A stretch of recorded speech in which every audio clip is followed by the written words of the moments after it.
Hi అండి. Welcome to Deepansha Yashu vlogs.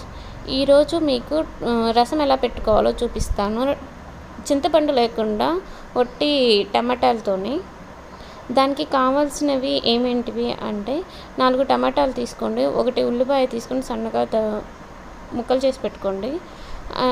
ఇంకా కొంచెం కరివేపాకు అండ్ 2 ఎండుమిరపకాయలు, 4 తెల్లగడ్డలు తీసుకొని కచ్చాపచ్చిగా దంచుకోండి.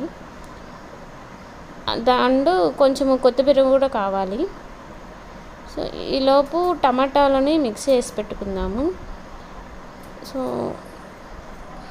నేను టమాటాలని మిక్సీ వేసి పెట్టుకున్నాను. ఇంకా తాలింపు వేసుకుంటున్నాను. తాలింపుకి ఒక 2 స్పూన్స్ ఆయిల్ వేసుకొని కొంచెం మినపప్పు, కొంచెం పచ్చెనగపప్పు వేసుకోండి. అండ్ కొంచెం జీలకర్ర, ఆవాలు కూడా వేసుకోవచ్చు. కానీ మా ఇంట్లో అవి తినరు, అందుకనే నేను వాడట్లేదు. ఇంకా కొంచెం అవి తెల్లగడ్డలు కచ్చపచ్చగా దంచుకున్నాం కదా, అవి వేసేయండి. అది వేగిన తర్వాత కరివేపాకు ఇంకా ఎండుమిర్చి తుంచి వేసుకోండి.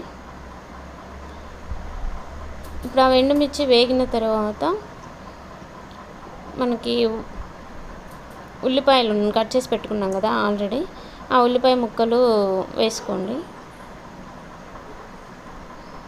ఈ ఉల్లిపాయ ముక్కలు బాగా ఎర్రగా వేగే వరకు వేయించుకోండి, మీడియం ఫ్లేమ్లో పెట్టుకొని. సో ఇప్పుడు బాగా కొంచెం ఎర్రగా వేగినాయి. సో కొంచెం కొత్తిమీర వేసి పచ్చి వాసన పోయే వరకు వేయించుకోండి కొత్తిమీరని. ఇప్పుడు కొత్తిమీర పచ్చి వాసన పోయింది. నేను ఆల్రెడీ టమాటాలు మిక్సీ వేసి పెట్టుకున్నాను కదా, అది ఇప్పుడు తాలింపులో వేసుకుందాము.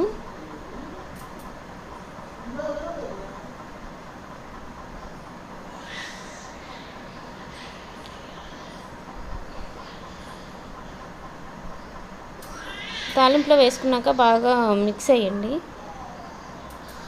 కలపండి. ఇప్పుడు కొంచెము 1 స్పూను కారము అండ్ చిటికెడు పసుపు అండ్ 2 స్పూన్లు సాల్ట్ వేసుకోండి. ఇవన్నీ వేసుకున్న తర్వాత మళ్ళీ ఒకసారి బాగా కలుపుకోండి.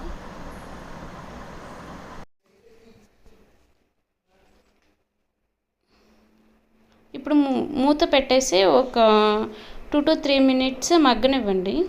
సో ఇప్పుడు చూస్తే బాగా మగ్గిపోయింది మనకి. ఇప్పుడు ఆ మిక్సీ గిన్నె ఉంది కదా, ఆ మిక్సీ గిన్నె కడిగి ఆ వాటర్ పోసుకుందాము.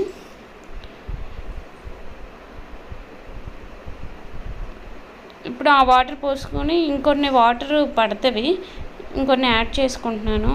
మీరు కూడా టేస్ట్ చూసి యాడ్ చేసుకోండి. ఎలా అంటే టమాటా ఫ్లేవరు తగ్గకుండా ఉండేలాగా చూసుకొని ఎన్ని వాటర్ అయితే పడతాయో అన్ని వాటరే యాడ్ చేసుకోండి. మరీ ఎక్కువ యాడ్ చేసుకున్నా బాగోదు.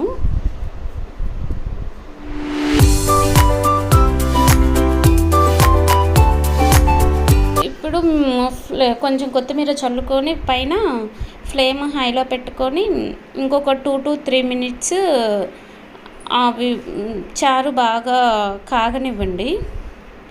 ఎలా అంటే ఇట్లా మనకు నీళ్ళు తెరులుతాయి కదా, ఆ తెరలే వరకు బాగా మూత పెట్టేసి కాగనివ్వండి.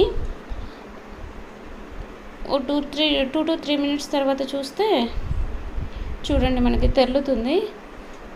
సో ఇంకా స్టవ్ ఆఫ్ చేసుకోవచ్చు.